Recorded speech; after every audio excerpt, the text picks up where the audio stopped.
Craig, I have a question for you. Yeah, shoot. Is it hard for your wife to be 36 weeks pregnant when you look like you just walked out of 6 months in an internment camp? It's hard for me sitting next to him. Well, you would have I would be so tilted by being married to a thin man while I was pregnant. And I have to ask him to go get my ice cream and Oreos or whatever. And then I'm like, you gonna have some? And he's like, no, I'm full. I'm like, fuck you. Eat these Oreos with me. I am growing life. You're getting fat with me. Fuck you. I would love that as a husband. It's 10 times worse. She's 38 and a half weeks pregnant now. Oh We're having the baby on Friday morning, which congratulations. Today is Wednesday afternoon. So it'll either be before then or it's going to happen Friday morning. She has gestational diabetes too. She had it with Charlie too. So she can't have any carbs at all.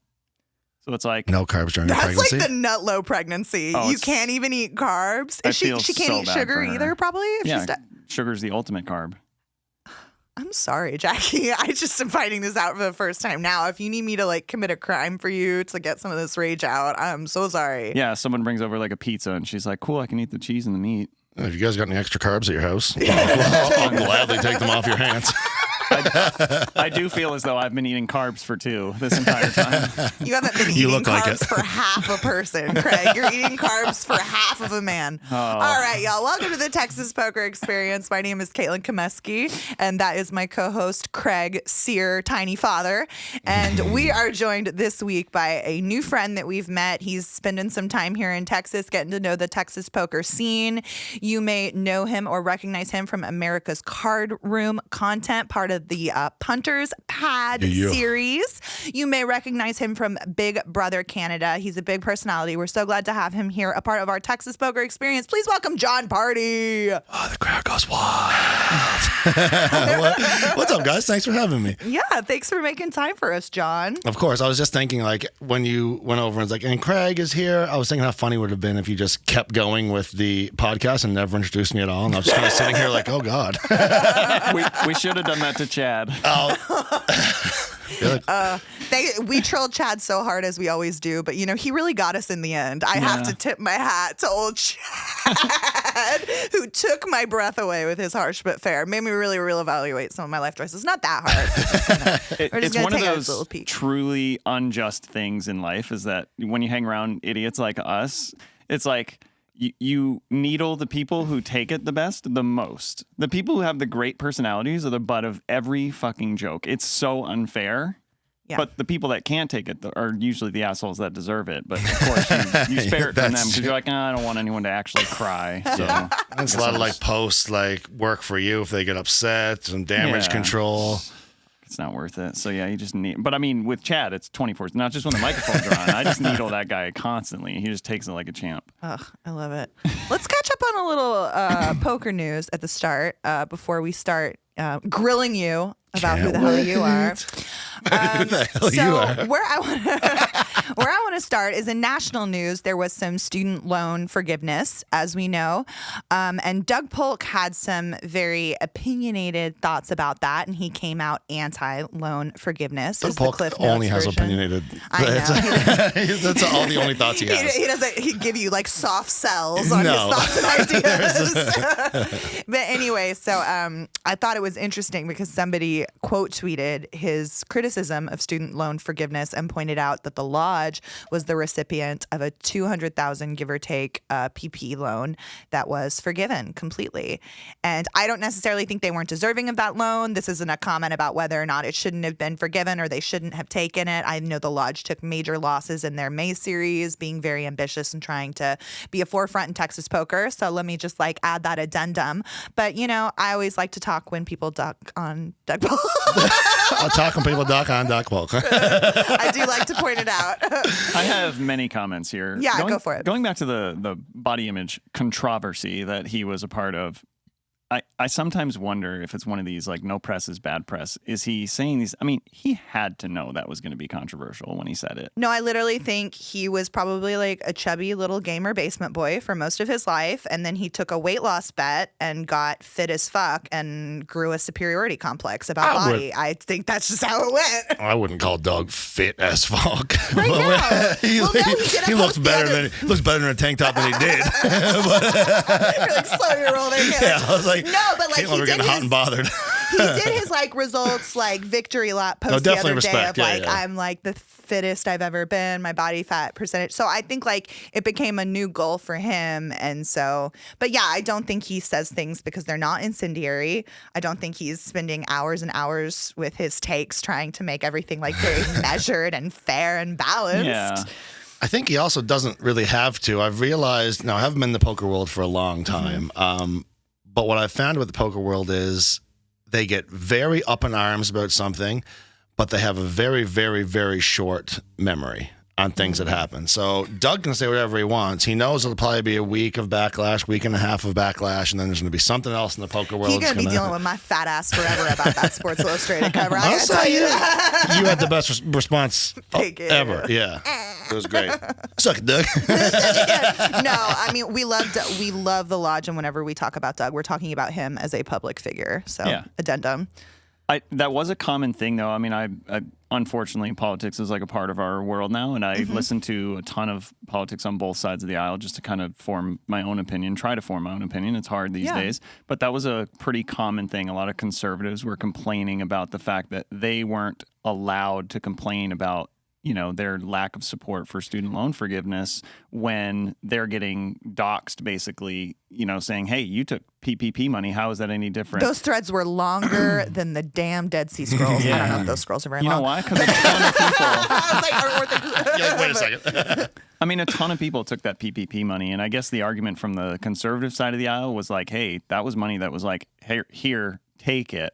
Versus, so society doesn't crumble. Yeah, supposedly you're investing in yourself when you take out the student loan, and like you're saying I'm going to pay this back. Whereas like PPP from the beginning was, you're not paying this back as long as you don't break the rules. This is free money. And you know, so I mean, I can understand it from both sides. I mean, I had student loans and I paid them off like a dipshit. I'm a fucking moron. No, I paid mine off too. Fortunately, it was very very lucky that I was able to pay off my student debt. But the thing that weirds me out is I don't, unless it's going to, and I assume it would, like if people are getting forgiven loans, somebody has to pay that loan, or someone's losing money, or someone's like, the money is just, if it's disappearing from here, like it's disappearing from somewhere else as well, I would assume. It's like poker. It's a zero-sum game. Yeah. So where is that coming from? Infrastructure? Like, show me the receipts. That's the only thing for me. But the other thing, it's just like, geez, if $10K off of someone's student debt, me being paid or not, helps somebody, I don't care. It's just not going to come back and negatively affect my life in any way. I don't really care who's getting $10K off there. But also, I'm a Canadian, so I don't. My opinions down here don't count. Also, so yeah, y'all do health and educational different up there. Y'all do feel a little different. But yeah, we don't want to stray too far into the politics, but I do always like to point out those Twitter happenings for those of y'all. Keep y'all updated. What else do we have on the list? Okay, so Hustler.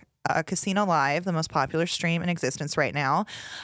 They put on a week of high roller shows, high stakes games all week long. They had the sickest lineups, $1 million swings, largest pots they've ever played. One stream, I think it was Friday morning, or they went all the way through the night and they ended at 9 a.m. the next day. I think it was like 16 hours. So some unprecedented stuff is happening in live poker right now. What do we think, boys? Turns out the live stream thing on YouTube, when you decide you're going to start streaming live, there's a 12-hour limit on it. Nobody fucking knew until they got to 12 hours. There was like $3.5 million on the table, and they're like, shit, we need to start a new stream. So they like fired the link for the new stream into the chat of the stream that was about to expire. And they're like, if you want to keep watching, go to this stream. And it went till 9 in the morning on Saturday from Friday afternoon. And I just feel like that's so great because that's an experience that makes you fall in love with poker. All of us have had nights like that where we play like into the morning. Me less so. Anybody who knows me well knows I usually go home and sleep. But I'm a big sleeper too. Yeah, I'm a big sleeper. But no, that's like a universal, not a universal experience. That not a lot of people that play poker as a hobby get to experience playing all through the night and taking massive swings. And I think that them being able to provide that experience for the casual viewer to get to go on that that ride with these characters and take these swings through the night is so great for poker. Like, I know a lot of people think they don't want monopolies, like the monopoly of Lodge, making it harder for the Austin local player to have like options, and maybe they'd take advantage of it, and it'd be like Dallas where there's $16 an hour. But with like the stream, it's like, it's not a brick and mortar business, it's entertainment. And one stream leading and separating from the pack and getting, and of course I would love for the Lodge to be the most popular because that's the one I'm the regular on, but it's reaching such a broader audience, and it's bringing so many people in. I'm excited about it. Are y'all excited about the popularity of this stream? What I thought was incredible was Bart Hansen did the commentary for Thursday night and Friday night. He had to leave Friday because he literally was about to miss his flight. So gangster. The game was going so long. Yeah. So he's like, someone's got to come in and jump in. Apparently, the production crew was sleeping, like taking shifts and everything. Just so massive. Wow. Just so incredible. Yeah. And I think Bart Hansen is spot on with a lot of his commentary. He really gives you a great look into like the GTO Definitely hard side on the of things. analytical breakdowns. And we were talking before we started recording about GTO, and one of the things that I was saying that's so cool is there's like the reason poker's great, and the reason I think everybody could love it if they gave it a chance is because there's always a counter strategy. Every strategy has a counter strategy. So if you find the right players, and the game can just get off the rails where you can throw GTO right out the window. Does not matter because this game is fucking nuts. And that's what this game was for like 16 straight hours, 17 straight hours. There was so many times, and I'm familiar with Bart Hansen's commentary, and he's like, okay, so he's probably going to lead for like, 1/3 pot here. And he's like, oh, he's checking. That's a weird line. And then he just check raises for like 2x pot. And it's like, what the fuck is this? Like, Bart is even surprised. And I'm like, he's seen everything twice at this point in his career, and he was surprised. He's like, this is bananas. I mean, the whole stream, he was surprised by the play. It seems like a really easy way to just bring your game off the rails, just to invite Keating. Oh my God. To your game. And what poetic justice that Keating, who, is V-pipping 90% of hands, that's taking, $500,000 swings like every, hour almost. What poetic justice at the end of the longest, biggest stream they ever have, the last hand of the night, this motherfucker wakes up with aces. In a 35K straddle pot. Yeah. and then one of the other big stacks wakes up with ace queen suited and just cold calls the 3-bet before it gets back to you. Like, Yeah. And it's almost like the poker guys being like, all right, Keating, like we see you tossing money to the poker community here. Like, we're going to give you a little bit back. And to bring it back to the Hustler stream, I think the reason why they're so successful, obviously everyone loves high stakes. Everyone loves massive swings, but it's the characters that they've had on, and it's the building of those characters through each stream. Like this guy, Wesley, comes out of nowhere, instantly probably one of my favorite poker players of all time right now. I love watching him. He's so villains. fun. In the We need the jerks to be like, you played that wrong. But we don't need... I think the Helmuth jerkiness or the way he goes about it is over. Like, you look at it now, like the Live at the Bike, he's doing the Phil Helmuth week. Is anyone talking about that? Is anyone really watching that? We're talking about what a dick he was. And that's it. And he's still short buying into these games. It's like Phil, 10 years ago, Phil could have showed up however he wanted, done whatever he wanted, bought in for whatever he wanted. He's still getting invited back to all these big games. The tides are turning now. Things are shifting. Phil can't just be Phil and be expected to be the poker brat when he's 60 years. I don't know how old Phil is, but like the poker brat was cool when he was like 20, I feel. Yeah. 55-year-old brats aren't as cute. Yeah, definitely not like, and far less marketable. Yeah, watching people play high stakes like that is just incredible. Watching the way that someone can take a 600K beat in a single pot and just be like, oh, I mean, you can tell like it hurts, but some the way of them they handle it better than others. Yeah. Eric Person, is it Person? He walked out and he, was he tilted? They followed him out. Like, you could see the cameras like zooming in from like as he walked further and further back into the room, and him telling somebody what happened, and he gone. He seems like a wild card. And then it's like Poker Bunny. That was like a whole thing about her taking much smaller swings relative to what's going on like the Friday night show or whatever. But her ability to handle that, and for blank check Ben, I remember that episode where he was like, she doesn't need to be playing these games. She shouldn't be playing these games. This is too much. This is too much. I think we can all, anyone who's played enough live poker, you kind of know when you can kind of feel the emotions change. And I think it was Raver that took over for Bart when Bart had to leave to catch his flight. So this is like early hours Saturday morning. And he was talking about Mickey's body language because Mickey was up a ton and he got stuck big time in the game on Friday. So he wasn't going to come back for whatever reason, whether he found some staking or what. He decided to come back for Saturday's game, which was even bigger. And he lost like $400K or something on Friday night. So he comes back Saturday. He's up like as much as he lost. So he's kind of unstuck for this madness. And then he just goes on this mega downswing and just loses. Felt bad for him. Yeah. And so you can just see it. He's just wearing the emotion all over his face. And this is a guy who's constantly just got this money ain't shit attitude about everything and whatever. And you can just see that he's just defeated. And like, it's enough money that it matters now. And the commentary was spot on. It was excellent. Like, we've all been there when someone's out over their skis, they're overextended, they're losing, and like they are already done. Like, you can't hit the cage fast enough. You need to get off of that table. But it is pure theater when they're still on it. What I do like about Hustler is that they do lean into the drama. We'll get into your reality TV background, but I really do feel like they treat it like a reality show first and a poker show next, and all the other streams think that the poker is most paramount. And you hear these other figures, and they talk about how it's a poker, and like Garrett Adelstein will be a big proponent of this, how like the poker always has to be first. The poker always has to be first.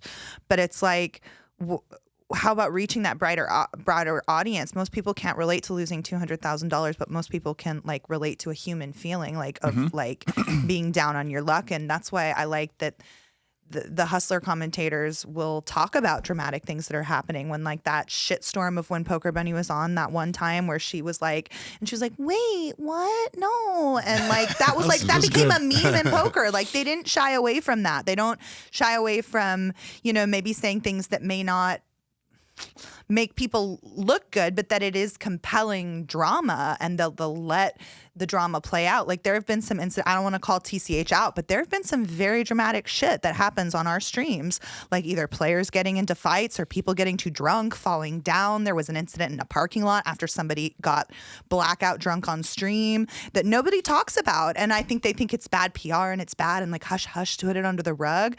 But like, as someone who lived through it, or like who hears the stories next day, the water cooler talk next week of like, did you hear about what happened during TCH? And if you go back and watch the stream, you can't even tell it's happening. Yeah. But like, if you were at TCH or the Lodge or any of the Austin clubs the next day, like the room was buzzing. And that's like a huge part of the poker community, is the hot goss, And it sells. Wherever the decision was made for Garrett not to be on the Friday or the Saturday game, and I love me some Garrett Adelstein. I love watching him play. He's fascinating. Zen master. He did not belong on those lineups. Those lineups were better without him, and they actually said it at one point. They're like, boy, he must be home watching this, and his wife is probably wiping the drool from his chin watching these guys play well, no, he was playing over at the bike, but yeah. The thing about Garrett is hilarious is you see him in like a lineup of 7 or 8 whales, and it's like, okay, I guess Hustler decided it's give Garrett $1 million week on Hustler. Yeah. But at the same time, like, if you're going to be the cream of the crop of the pros who can like handle the bad beats, play well with the whales, get your finances ready to play that big and that regularly, then you've risen to the cream of the crop. You are the Garrett. And then that's every pro's behind you dream, is to dethrone you. I know a lot of people would love to dethrone Garrett. And then that becomes a new theme of the whole like character building and like the complex goss of the community, is like, who's going to rise up and challenge the throne. I think with Garrett too, it's like he's almost like the poster boy of what you want someone to see poker as. You know, he takes care of himself. He studies. He seems to be very honorable. He seems to be very well respected. There's people who are like, oh, poker, like that could be shady. Like poker players are shady. It's like, no, look, we have Garrett. Yeah, don't look at Mickey. Look at Garrett. Look at Garrett. No one's getting a blowjob in the back room. Not with Garrett here. Off camera 3. Off camera 3.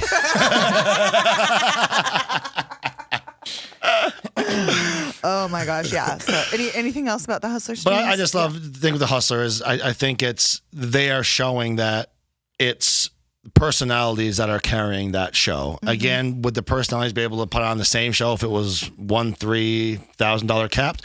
Probably not. Do I think it would still be a great show? Like, yeah, I do. So I think that Hustler is showing now that the personalities are more, and it's like, no, I haven't had much experience with old school poker, but they were like rock stars, right? Like when poker was booming, like you had these guys God, I don't know many of the old school poker guys, but these guys were like, they were on your ESPN every single day. They were big, even if like Mattisau. They were stars because ESPN told you they were stars. Without like, a doubt. why would like Annie Duke and Howard Lederer and these like schlubby people from Middle America be our stars? No, because I tell you they are. And then I fucking tell you they are. It's just. Like, I can't see when I came into the poker world, like kind of like 4 years ago, what I saw was a lot of very robotic stuff. And I was like, oh my God, this game, how do you market this? Like, you can't market this because it's like pile solver kids and like people who are just robots, no personality, no anything. And then now Hustler came around. I'm starting to see some kids come up with a little bit of, I don't want to use the word swag, but chutzpah. you know what I mean? How about chutzpah? That's perfect. Like You can appropriate a different culture. Valid. But yeah, so it's nice to see that poker is coming back towards the personalities again. I think that what we're seeing on Hustler is like why people are drawn to poker initially. I bet you have a lot to offer on this when you meet people in regular walks of life and they learn that you're a poker player. They're Oh my gosh, like, their eyes dazzle like hell? diamonds. Like they think it's so fascinating. Yeah, it's super fascinating because it's not normal, right? It's a strange career path. How in the hell did you get into poker? You know, like that kind of thing. But then you watch a Hustler stream and you're like, wow, there's people that are there for the money. There's people that are there for the entertainment. There's people that are there for the camaraderie. There's people that are there to make friends. There's people that, there's a million different reasons, and they all end up at the same table playing the same game for 17 hours straight, live streaming it on the internet. And it's fascinating. And what I'm excited about is because, like, my real dream, my long game is I want to make, real content, like content on Netflix, like scripted content. And I think that's going to be the big industry shift with poker is if we can, and I've said this before on the podcast, but get like a queen of, what was the Netflix show, the chess one? Queen's Gambit. If we can get a Molly's Game, like again, to really like create that excitement and sex appeal around our sport to make the people with disposable income want to spend it. Because it's like, who are we marketing to? If we have like all these teeny bopper streamers, it's like really cool, but we need to find, like, does their audience have disposable income? Are young professionals following them? Like, how do we capture these pieces of the market? And that's been like a really fun experiment that I've had working with those, ladies who are young professionals in Austin, and they wanted to have a poker night together, and it's more of a networking event for them. But like a lot of them are really falling in love with poker, and I just feel like these are the bridges that we need to create. If any sort of real content's ever made for that, the director just has to be a poker player, like poker in their blood, because the actual poker action in movies is so horrendous. It is so bad. Down to like the equipment isn't even right. Craig would care about the equipment. It's trash. It doesn't look real. People are like making string bets and they don't even, it's just nothing about it is real. It doesn't look real. It doesn't feel real. So, it's the kind of thing where someone might romanticize a little bit about it watching it on Netflix, and then they walk into a real thing and it's like, oh, this is different. I can't say I call your 10 and raise you 25 more. I have to put the 35 together back here and push it out over the line. Like, is that how it works? Like, yeah, that's how it works. The show kind of fucked you by not doing it the right way.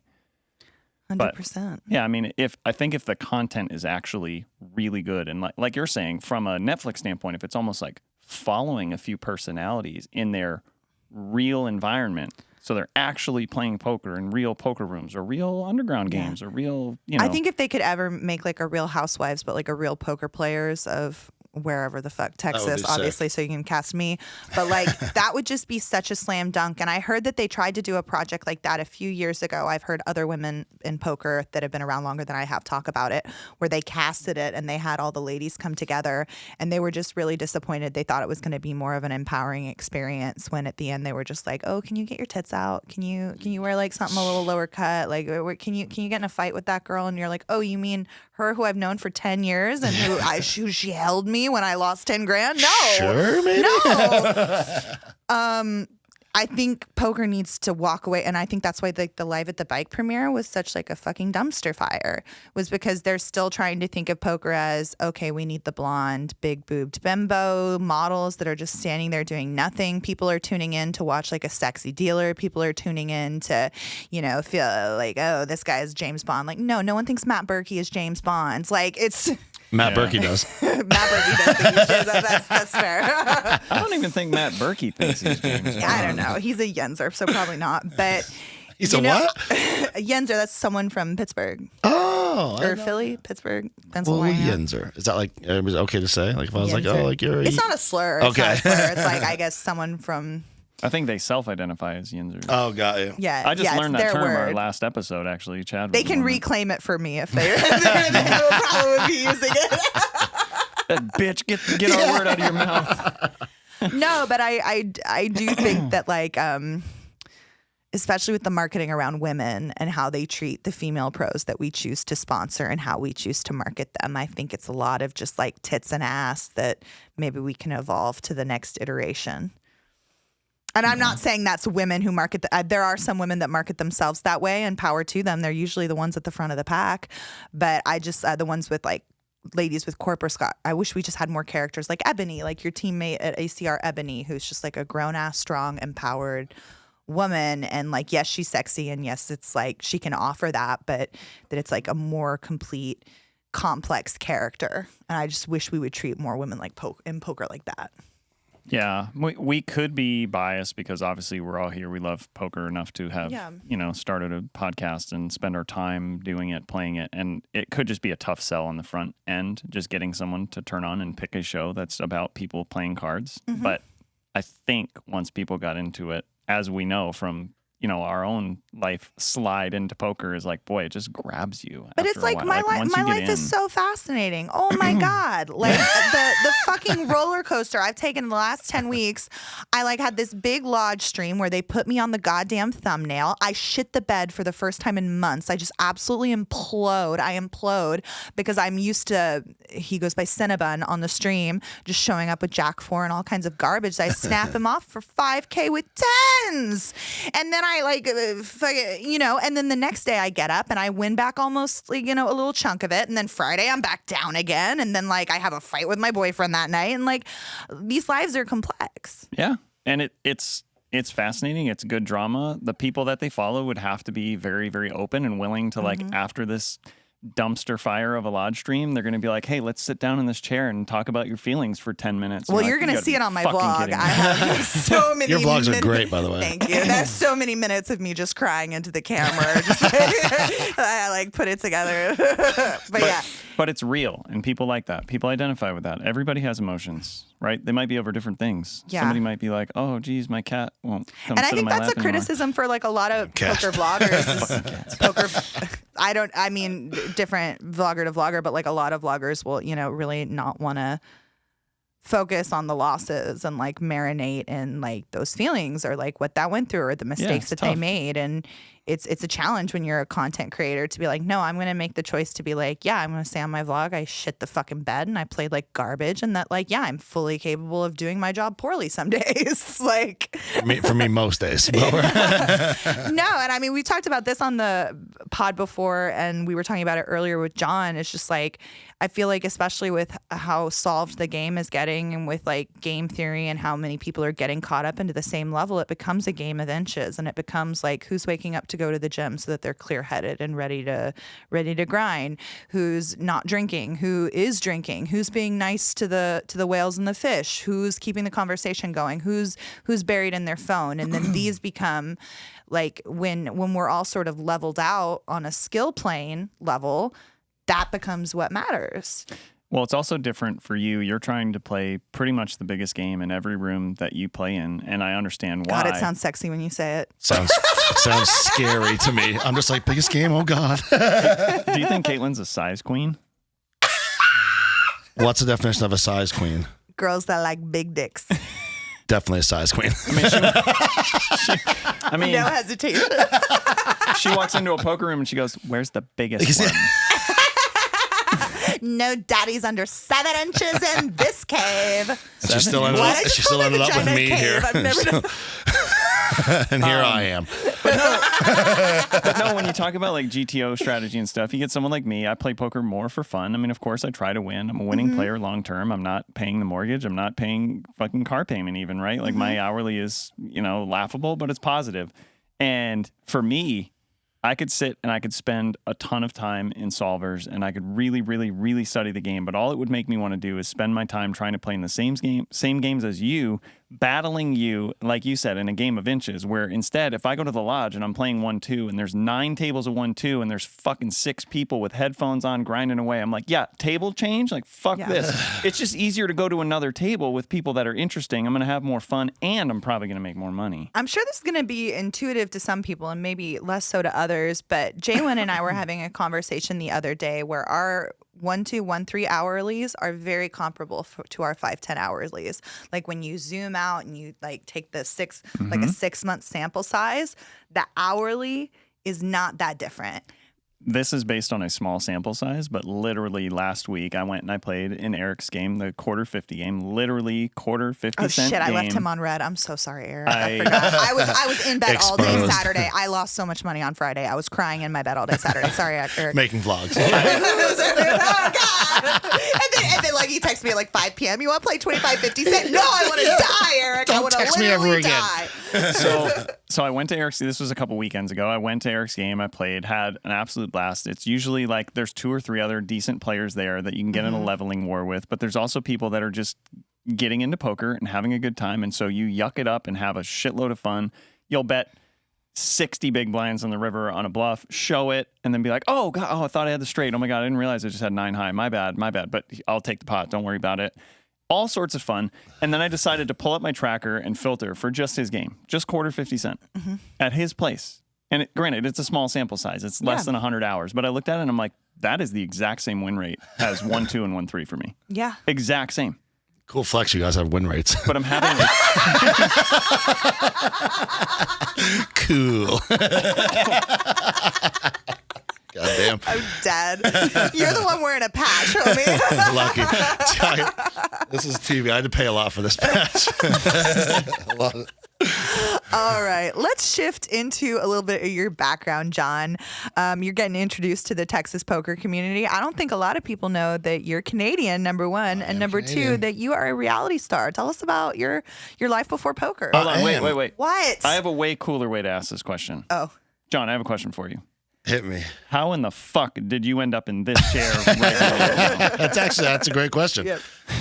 So it all started July 5th, 1993. I'm just kidding. I have no fucking idea it was on 93. But anyways, That's not your birthday. You told me earlier you were 32. I do math. First, my mind was like, I was like, wait, what was I doing for the first 3 years? I was like, what happened in 93? Like, I don't get it.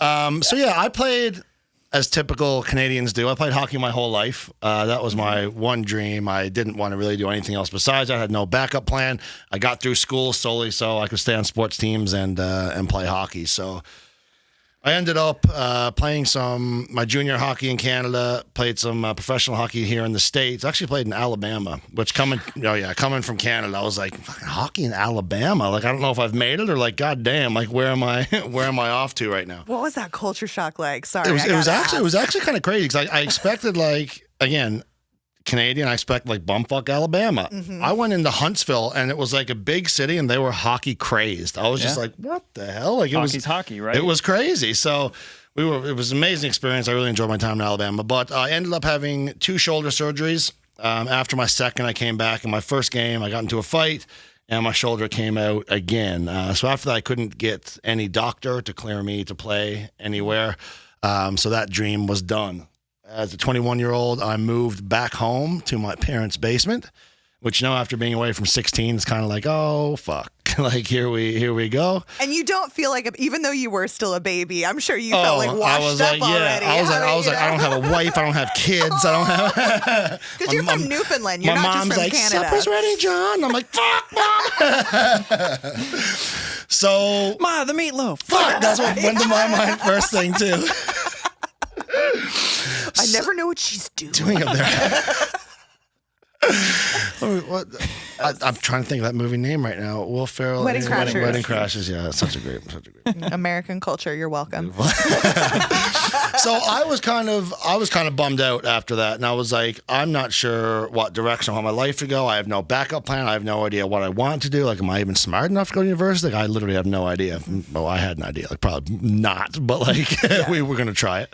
So after sitting down and really contemplating life and being like, what could really benefit me right now, I decided to get a dog, which one of the best decisions of my life. Probably not like the most, like people ponder their life for a week or two, and the decisions to get a dog, probably not the best decision, but we got one.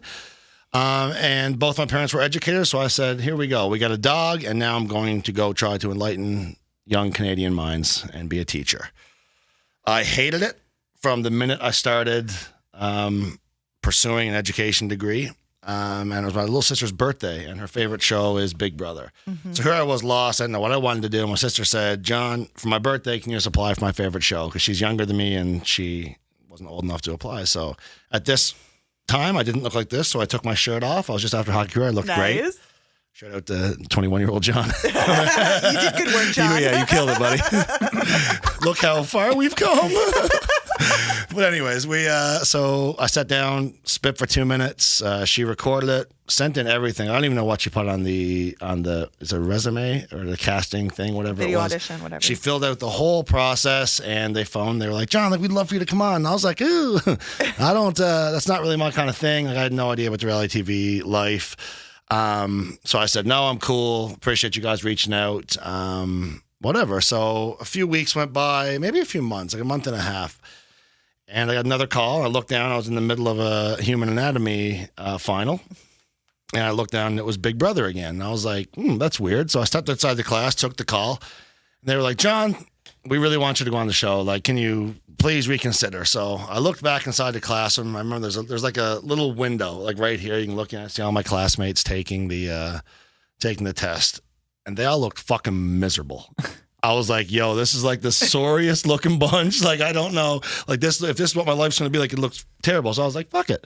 I was like, let's do it. So I never went back in to finish my final. I think my highest mark that semester was like 32% because all my finals are worth half my grade. I didn't write them out now. So it was like, I wonder what my GPA is actually at school now. It's probably unbelievably low. Like, I don't impressively think you need low. it for poker. Yeah. I think you're okay. Well, actually, might have came in handy a few times for sure. My smarter brain. So actually what happened was they had found somebody else. They had found somebody else to go on the show, and he owned a grow-op in Vancouver, British Columbia. And he owed some people from the mafia money, and they came to his grow-op and ran him over with a car like 3 times. So like broke his pelvis, so couldn't compete. He was actually on the season after the one that I was on. So it was a bunch of, I guess, dominoes in a line that ended up me going on the show. We went on the show. We ended up winning it. And how do you win a reality show? I have to go back and watch it's this actually season. so weird. Can we get Big Brother Canada? It Like, just how do came I find on it? Paramount Plus. Okay, I'm Season 1 done. and 2. I was on season 2. Done. Yeah, I have to find out it's how a you fun climb that season. mountain. The So are you craziest- manipulative? Because like, isn't the whole like living in a house scheme that you're trying to backstab and like, I definitely. or did you popularity contest your way It into was that popularity victory? contest, but I definitely, like, when I was in power, I sent home some of my best friends because some of my best friends were my biggest competition. Yeah, it's I don't want to spoil it. Like, it's the craziest end to a season 2 that I've seen or been a part of, but I really, it was a fun experience. Okay, so you won Big Brother. I did. You're in Arlie was Canada. actually on my season 2. Arlie Shaban. You know Arlie Shaban? He's PokerStars Pro. Oh, I don't know him. No, I That know was my Kevin Martin is the That other was my big first bro. introduction to poker, was him being on the same season as me. Nice. Yeah, and then Kevin came on. Then those boys were like, "I'm going to be big Twitch streamers," and I was like, "I'll be a poker player too, I guess, if everyone's doing that." Oh, nice. So you just like jumped on the bandwagon. Yeah, I You're was like, like, let's okay, do so it. we're doing poker. Okay, let's go. Yeah, if you dumbasses can do it, I can Yeah, figure exactly. And now they're doing it, and I'm just like, I'm still coming, guys. Right behind you. Yeah, I'll get there. Well, no, I mean, you're wearing a patch. Tell us about how you got the relationship with America's Card Room once you decided that poker streaming was the gig. So I did a project in the Virgin Islands with Bill Perkins. He did like a thirst lounge where he picked 10 random hosts to go down, and I don't even know what we were doing there. We just went, we lived in like his estate, had access to his boat, and we just streamed and lived life and made content. And that was what we did literally for a full year. He put it out on Twitter. As, I want to find one host to come to the Virgin Islands and stream on my platform. We had no idea how long it was going to be. We had no details at all. But when Bill Perkins... Can you get my man a towel? He's shitting over here, Brandon. It's Canadian.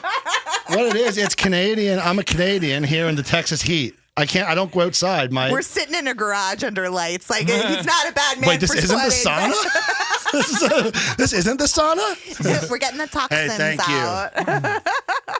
I appreciate you. Thank you, Brandon. I'm going to need a lot more than an hour in the sauna to get the toxins that are in my body out. Okay, so you're down living the island life. Yeah, so Like, I did that, and we got tickets for ACR's Venom tournament.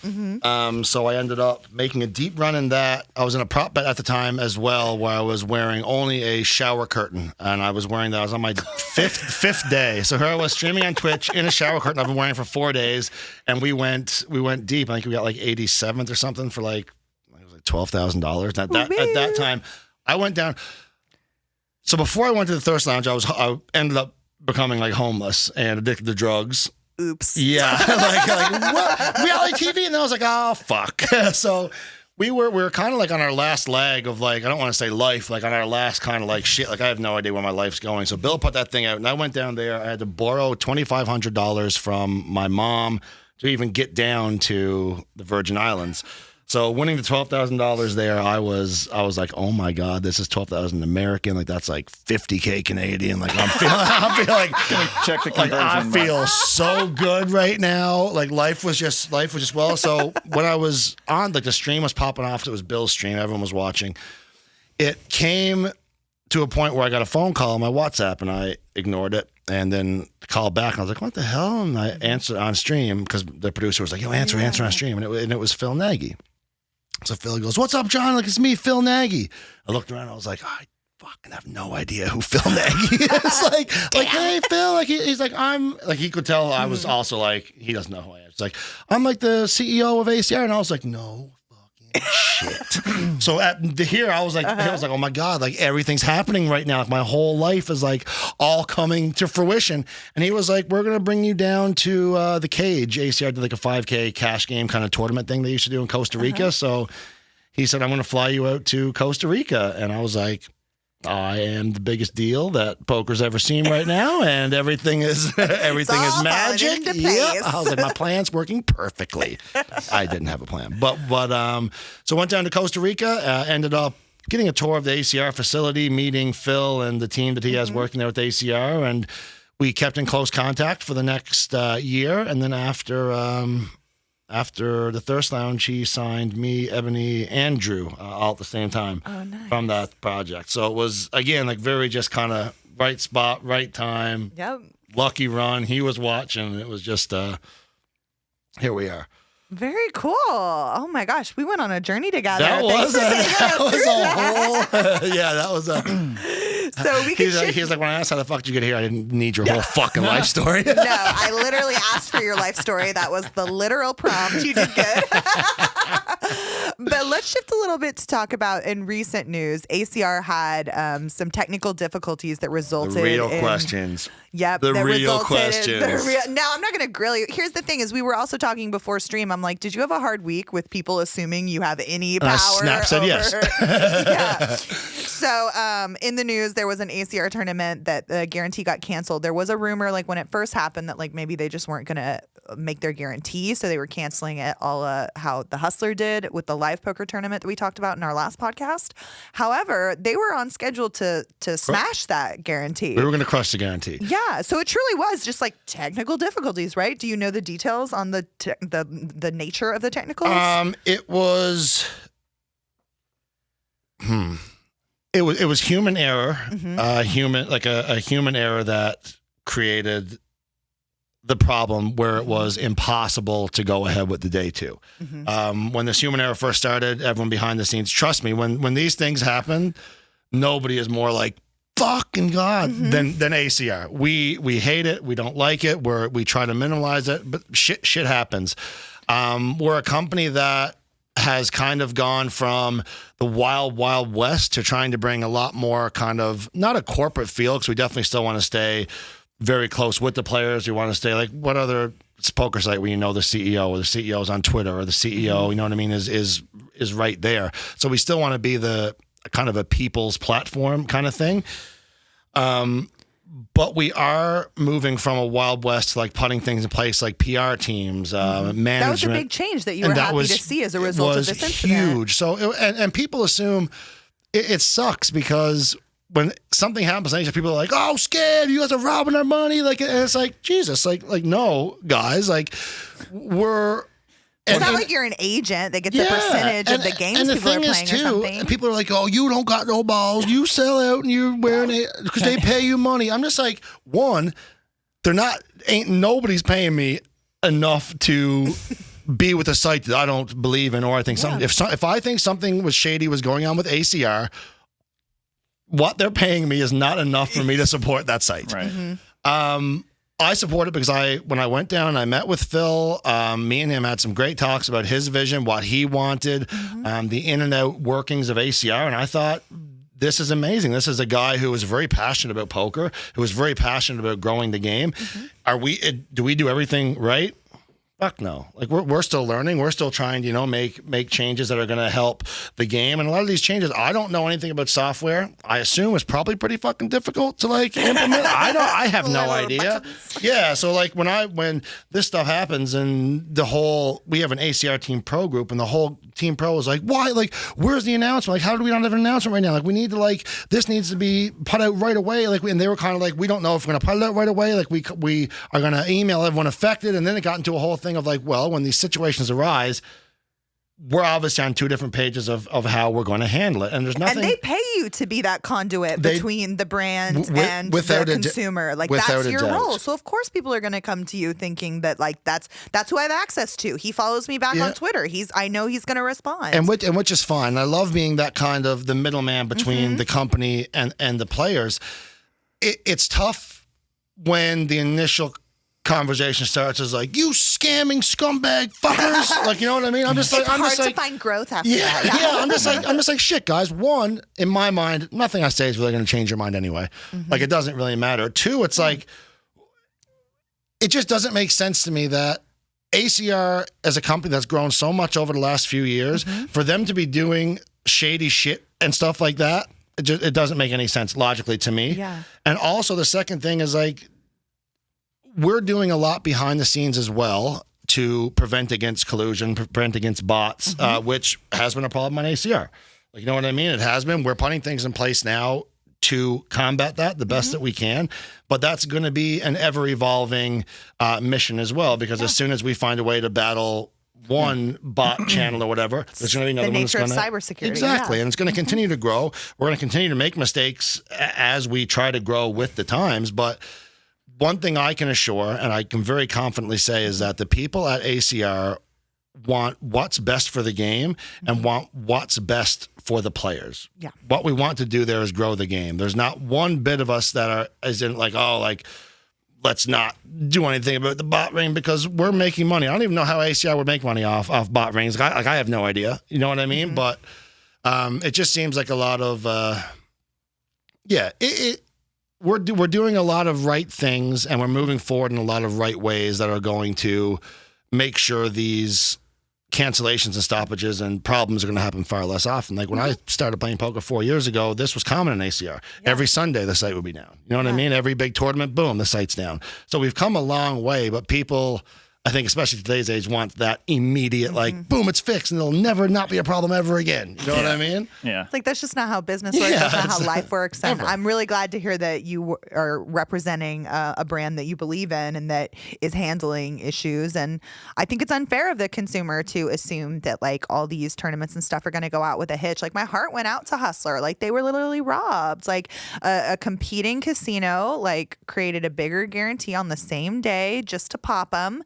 And then they were robbed and they had to close for business that night. They canceled their stream. And it's mad uncool to cancel a $250 guarantee. But I think as consumers, we can't be so black and white and nihilist about it's all or nothing. You're perfect or you're a scummy piece of shit. It's no, there's a whole gray area in between of people just going to work and try to do their best every day, All right.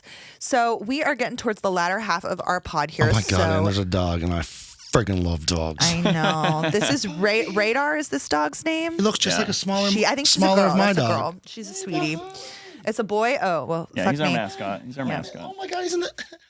Hey everyone. Hi. Say hi. Oh my God, I love dogs. You got new treats if you need a Oh towel my and God. water. Yeah, Brandon's got your back. Brandon. Are we still going, Jack? Okay. So let's get into our top 10. This week on our top 10, we're going to go over the top 5 I kept saying top 10 like 3 times. Top 5. I heard that too, and I was like, oh God, I think we prepped for a top 5. You're like, Caitlin, I got bad news. We prep for a top 5. Okay, so we're going to go over the top 5 best places to play poker outside of Texas. Right, All right, 'cause Craig. we all know Texas is the best place to play. 100%. live. So if you're not in Texas, these are the places you want to go in order. Okay. As a Canadian, I'm going to sit this one out. I don't know American geography, let alone where the poker rooms are. We'll walk you through it. Okay, beautiful. Number 5 is Florida. Florida. I've never played poker in Florida, but I just assume it's got to be a top place to play poker if you can tack on a little Disney trip, a little stop by Orlando or Miami South Beach. Plenty of other things to see and do in Florida, and I know a bunch of people that have gone there for some tournament series, the Hard Rock and stuff like that. I've heard good things. Yeah. I've not been myself either. I think every other place on this list, or close to every other place on this list, I've been. But Only place with direct beach access. correct. That is correct. Number 4. But with Florida, I feel like now I've never been to Florida. I don't know much about Florida, but on Twitter I always see like Florida man blank blank blank. I'm like, yeah, what Florida's the? bad. And it's like In the Florida water. woman. And I'm just like, this is fucking insane. No way, this is real. Like, no, that's just Florida. That's like well, a meme Florida is now, hilarious Florida. because it's like half wealthy people retiring, like in Boca Raton, West Palm Beach, like some of these like Pacific side, like Yeah. sleepy old people towns. And then the other half is just like literal crystal meth addicts that are like lassoing gators and like killing boa. And you know what? Have you heard about that? It's like a fun ass life though. So there were people had pet snakes in Florida and they released them. And I forget the particular type of, is a python of some sort. What is that kind of snake? Yeah. Why would they do that? I hate Well, snakes. because but anyway, they reproduce. Just Florida. They reproduce like rabbits, so now the marshlands are like way overpopulated with all these snakes. Yeah, it's disgusting. So like game wardens, they put like bounties on them, so you can go like hunting for. They're like the kind that strangle you, like some sort of boa constrictor, or like Burmese pythons. Burmese pythons is what it is. They're all terrible, terrifying. The name sounds so terrifying. If you make a trip to Florida, you can also do some Burmese python hunting, collect you some bounty because they decimate the local populations of like the rabbits and like all this stuff. So they like have been trying to control this population Florida just for sounds like the better crazy. part of a decade now. But yeah, that's Florida. They should do a bounty poker tournament and like partner with and do like python bounty. You want a with the day bounty. two? You gotta bring me a snake. He got 3 knockouts in the tournament, but he caught 27 pythons. That was larger than second place money. Rick is our number 1 winner. Oh my gosh, that's so funny. All right, number 4. What's number 4? John's got the accent perfect for this one already. Oklahoma, number 4. Is that what Oklahoma's? Fucking, I'm so glad we don't have to go to Oklahoma to play poker anymore. I lived in Oklahoma for the worst 3 months of my life. That's a terrible state. Nothing ever happens there. What were you doing for 3 months, sir? I spent a semester, so I deferred my early admission to NYU to go to Oklahoma, where I've been taking musical theater summer camps for a few years. And they told me I could I didn't get into the musical theater program, which is a music degree, which is a lot. Their theater program I sucked. love musicals. I was actually in a lot when I was a kid. It's a whole other common ground we've just there's discovered. a High School Musical 4 coming out. Are you in it? I freaking wish. You're like, I'm Zac Efron's older brother, Chaz. Gotta get your head in the game. Oklahoma was like. You're like, yeah, I get a bad medical diagnosis, and Zac Efron has to come home from college. I think that's High School Musical 5. We've just given them the entire script for High School You were Musical. halfway there You're in real welcome. Give life. me the royalties. I was almost there. It was almost a real life High School Musical. No, I hate Oklahoma. For those of you, so Texas poker has been legal since 2015. Before then, you were either playing in an underground game, or you were driving to Shreveport, Louisiana, or you were driving to the Oklahoma border to the WinStar. That's about an hour and a half north of Dallas, and it's a hellscape where dreams go to die. And I'm so glad I never have to go there. Yeah. I mean, that was where you'd go. There would be a WPT series, a WSOP series at Choctaw. I'm never going to get a have- WinStar sponsorship. We can kiss that goodbye. Yeah, I mean, they would just have piles. They would use their event center, and they'd break it up side by side. I mean, the action would be decent in the cash games, but if it wasn't one of those tournament series, the action was better at WinStar. Two of them, despite being like 1 mile over the border from Texas, they're not close, so you couldn't bounce between them. It's not like Vegas where you could go to 20 different casinos in 5 hours if you wanted to and bounce around. You're not opening up Bravo and choosing between 20 different poker rooms, right? There's one. You're at one. If you want to go to the other one, it's 50 minutes away. And God bless you if you need goods or services after 8 p.m. in Oklahoma. Good luck. Forget it. This place Just sounds forget it. terrible. Yeah, I know. I is wanted it to be terrible. last on the list. He And messed up my ranking. Florida's under this. I mean, it's next to last. We're going backwards. I They're think number the 4. snakes brought them Okay, down. The yeah, Burmese okay, got- pythons yeah, just yeah. they weighted Understandable. the scale down. Understandable. Yeah. So thanks to whoever let those friggin' snakes out. Yeah. If they, And now they were- number 5. If they were bitches. overpopulated with snakes, we could have made them number 3. But We they could have. stuck at number Unfortunately, 4. it's a whole scale. Under Oklahoma. How do you feel about think- that, Florida? I do think they beat out Florida in the meth head category. I think they have more meth heads than Florida does. Oh God, it's Respect. a lot of alcoholism in Oklahoma We could get some too. statistics on that, but I'm We pretty don't need to. certain of it. Number 3. Number 3, my home state, New Hampshire. Interesting story. Not I'll be the judge of that. Yeah, not too similar to Texas, where they kind of found a loophole in the law. New Hampshire did a similar thing, but they found a way to lump in the poker rooms with bingo there. So Sounds bingos amazing. are tied into charities, right? So they, take in however much, they pay out like 85% or 90% or whatever it is, and you have a specific license to run bingo, and then there's all sorts of audits where they make sure that a portion of your, the whatever the percentage is goes to a charity, and of course you have some operating profit in there. And there's only I'm guessing here, but there's probably like 10 or 12 of these licenses in the whole state. Yeah. It is a small state, but that's not a lot. So someone found out that we could probably test this water and we could just run poker. And it started super, super small. Actually, the very first formal dealing gig that I ever had was actually trying to pay off my student loans. I had a job, 9 to 5. Dummy. And I went, You waited a few more years. fucking moron. Working to pay back the money you owe, you dipshit. stupid. So I went in and I auditioned for, in those days, the maximum bet at any given time was $4. So it was basically 2-4 limit hold'em. Was like, I think they had 1-2 limit, but pretty much everyone played 2-4 limit because you couldn't play no limit because the maximum bet was 4. Then they came up with these weird things called 60/50s, which was basically a tournament, but it was a 1 hour long timed tournament. And then you do what would now be considered an ICM chop, which is basically just you pay $60, you get $50 in chips, you go ham for an hour, and you cash out whatever you have at the end of the hour. So it's kind of a way of doing no limit, but controlling the buy-in. The 60/50 led to a 120-100, which was the same concept, but still you're not deep, you're not playing. There's no 2-5 games, no 5-10 games, nothing like that. Then after a while, they got the no limit stuff approved. And now there's basically just these kind of nondescript card rooms similar to here where they take a rake. Normally there's no limit. They have 1-2, they have 2-5. They have some big games that go on. There's no live streams that I know of, but it's kind of like a mini Texas where you have this, like, people don't even know that these places exist. But then when they find them, this is awesome. And they go and they play, and the rake is reasonable. And it's pretty much like playing anywhere else. Every time I'm up there visiting, I always try to go if we have enough time. Because Where's this, New Hampshire? New Hampshire. Where's yeah. that? New England. It's up by Maine, Oh, up right It's in close the corner. to Canada. You should Close. know. I They're your should know. Yeah, neighbor. the one I should know. If you flew into Boston, you'd drive like an hour and a half to get to Okay. New Got it. Hampshire. So somehow we eliminated Oregon from the list, but Oregon's on the list. Oregon, very similar to Texas, where they're kind of working in these private clubs, got to be a member kind of deal as far as I understand. I believe you're paying a time rake as well. You're not, like, they have a similar law structure to us where you're not allowed to take money off of the table. So you're not allowed to gain simply by having the poker game there.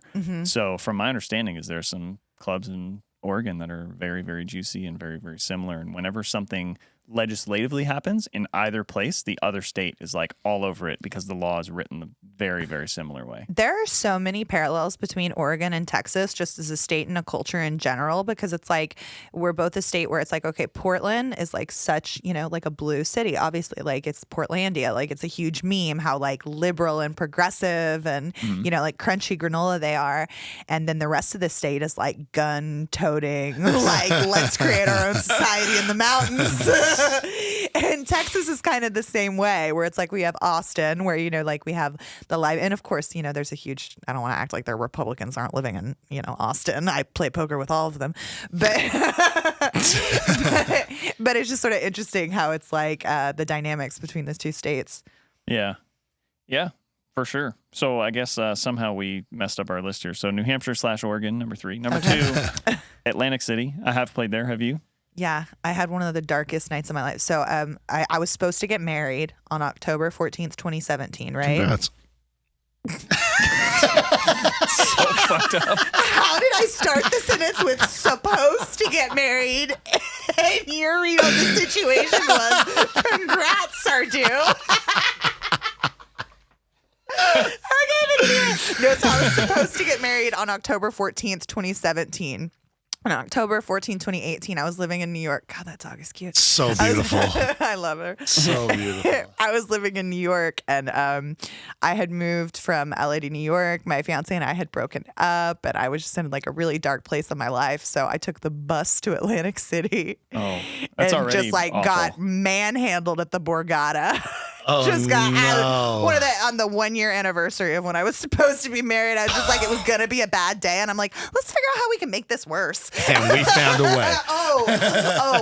Life will find a way. Let's just gamble our face off and see if everything gets better. I'm like literally crying in the Borgata, and they're like, "What's wrong with you?" I was like, "Daniel didn't want to marry me, and I like just lost $2,000 for no reason." They're like, can we get you a drink? Yeah. Absolutely, yes. Now. Yeah, That's my Atlantic City story. I played at Borgata as well. It didn't go particularly great. The action was okay. I hate their chips. They have these weird kind of chips that Eric could tell you a lot more about them. He's a chip nerd like me, but way worse. But they Sorry again for not responding to that text message. some He's our biggest kind fan. of I can't ignore it.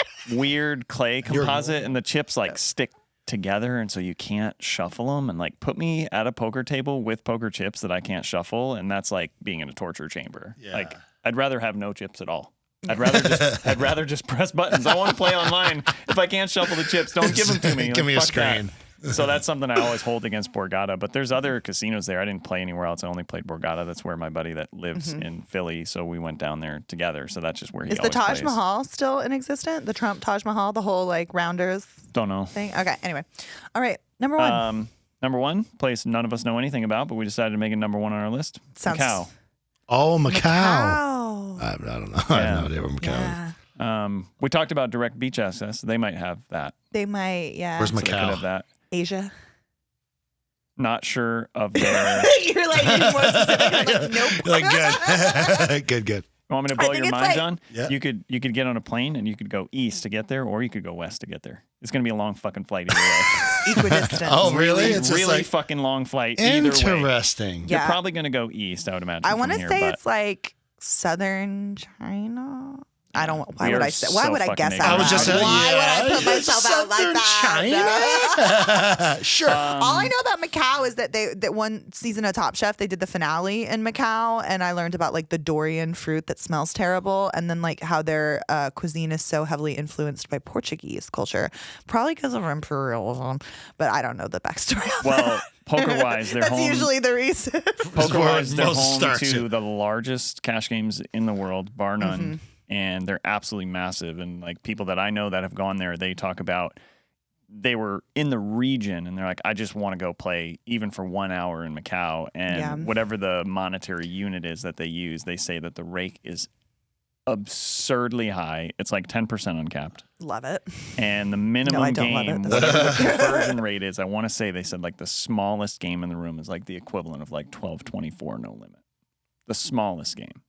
Just absolutely Who massive. Who the hell is playing 12-24? You just said that like that's a game that spreads anywhere. No, it's the conversion. It's like Okay, whatever, okay. 20,000, 40,000, whatever the monetary. It's some, so they converted it to US dollars. So we and it's included essentially Macau and like Monte Carlo. We might as well throw them in as like cartoonish, lovely, James Bondy, extravagant dream places. Gotta kind of try it once, but holy shit. The pipe dream, the reason to hustle.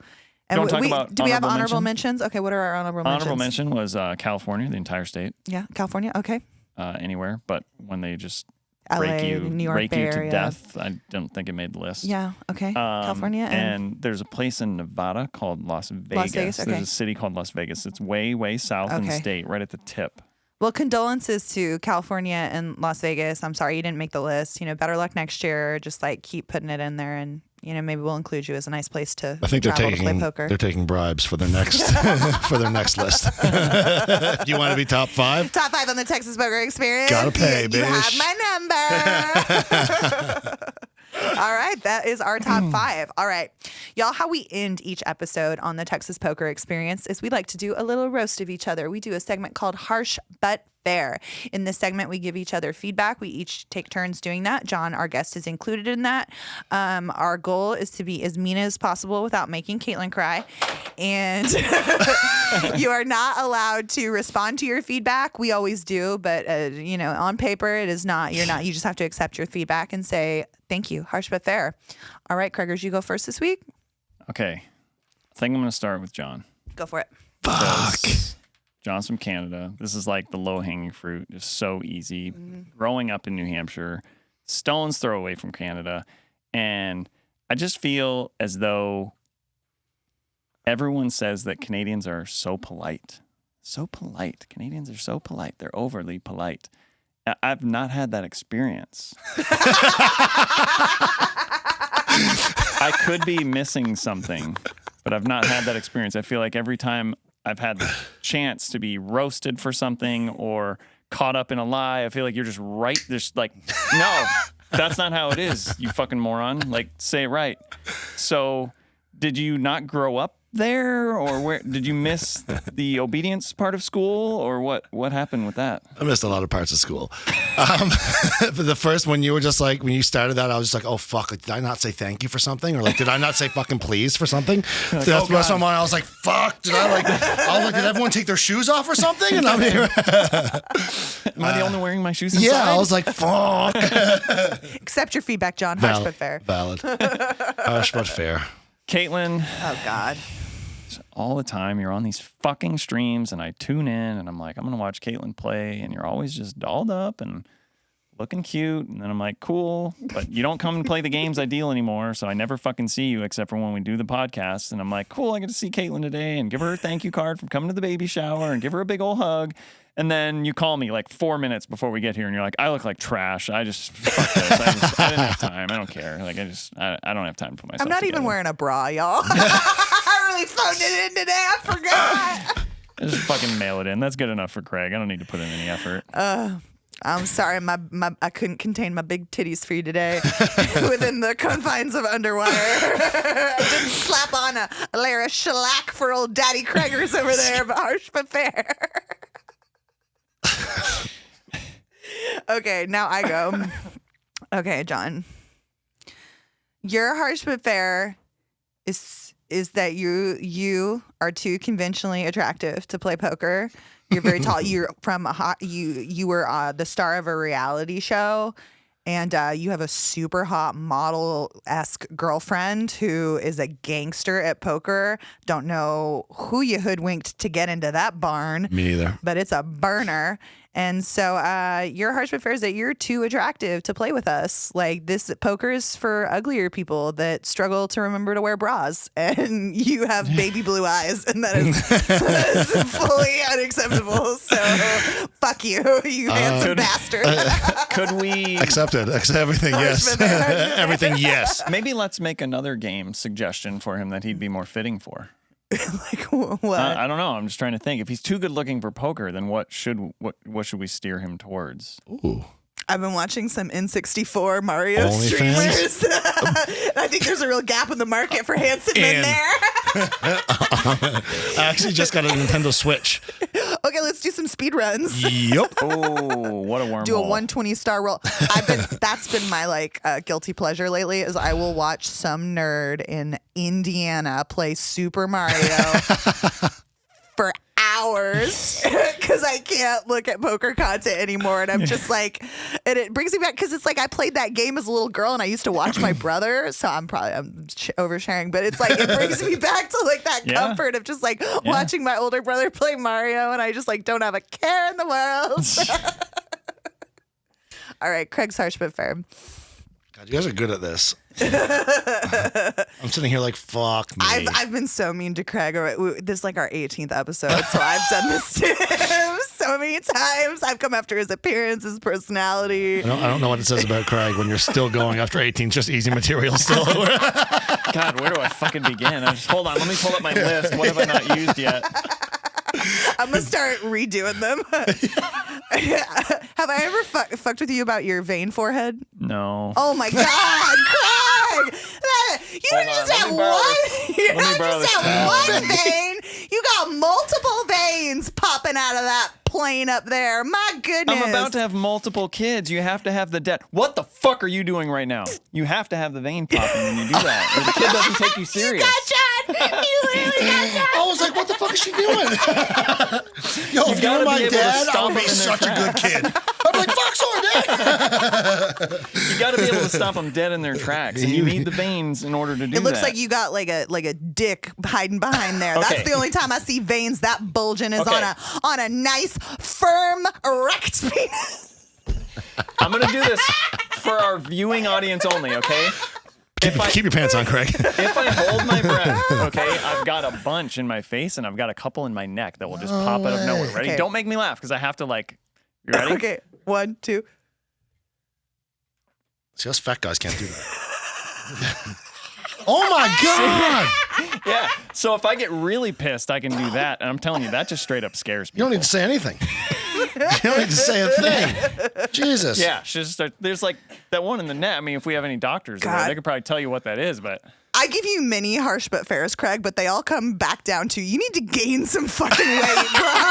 Like, you got veins popping out of every little crevice there. Eat a sandwich. I tell you every week.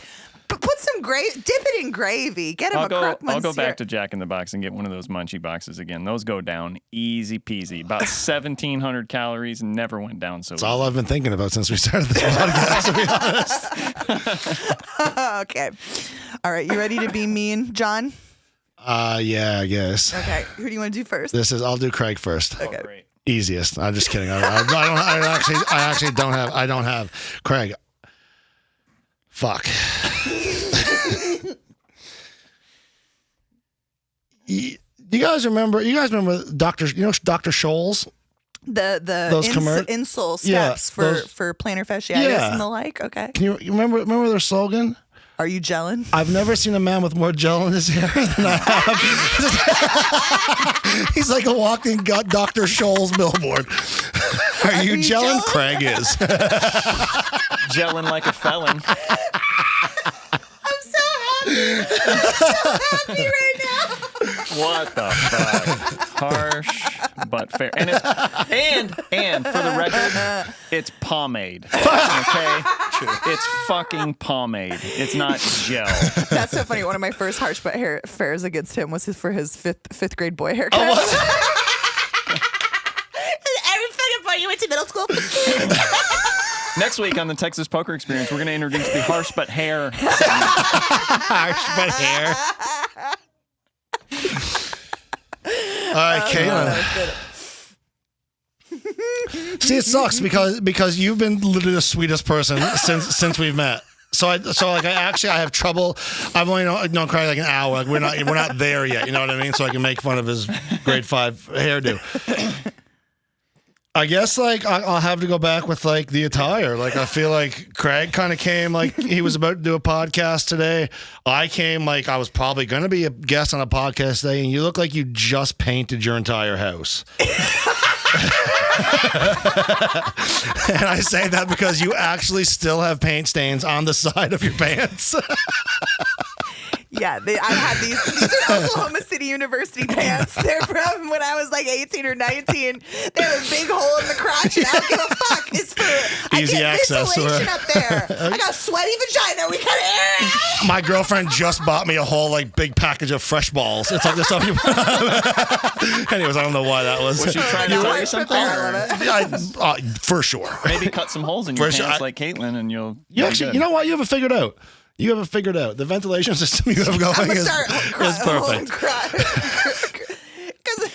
But one of these days I'm gonna forget and I'm gonna like have my legs like fully crossed, and then I go to uncross them as like my Sharon Stone like it's like a ray of light where and then, like a giant dick pops out of nowhere and they're like, Caitlin! That was from last Saturday. Sorry. I was like, I'm sorry. I just it's a game me and my partner play. It's fun. Maybe this is our problem. Maybe we need to be thankful she's wearing pants. That's true. Yeah. Honestly, actually, you know what, Caitlin? Thank you. You're welcome. Thank you. You're welcome. Harsh but fair, and thanks. All right, y'all. Let's wrap her up. This has been the Texas Poker Experience. Huge thank you to Jon Pardy, ACR, Patched Pro. Please, I'm a go home and binge like Big Brother 2. I'm not playing today. I literally think I'm going to catch up on your Actually, life. Message me throughout it and be like, I think I'm going to. It's gonna, yeah. Spoiler alert. He wins. So big, huge thank you to Jon Pardy for joining us. This was a hoot and a half. Thank you for sweating out your weight. I lost 5 pounds. You look like me now. I came in at John, out of Craig. So we're just preparing to do ayahuasca later. That's what this was, just the pregame for that. Praying my whole life. Thank you for watching the Texas Poker Experience. If you haven't already, please like and subscribe to this video. But we are a really like niche subject. So honestly, the biggest way you can help us is with those word of mouth recommendations. If you're sitting at the poker table in Texas, one of the topics we're talking about comes up, give us a little shout out. Give us a little, we can have a bigger conversation around. We can get bigger guests. Bigger Yeah. Loses 3 pounds and now he's a small guest. I thought Harsh but fair was over. I don't even know where that came from. Like, I've never had anyone turn us down. Like, I've asked big stars, and they're always like, "Yeah, we'll do the pod. I don't give a fuck." So that's not a motivation. But just like tell your friends. This is the long and the short of it. Tell your friends. This is my co-host Craig Sear. I've been Caitlin Komeski. Thank you for playing around with us today. Texas Poker Experience. Texas Poker. Fuck yeah. I'm gonna use my dad voice. Don't be a nit. Remember to put the straddle on, or Mama will. I got nothing. See you guys. It's because you don't have a slogan on the podcast. That was fun.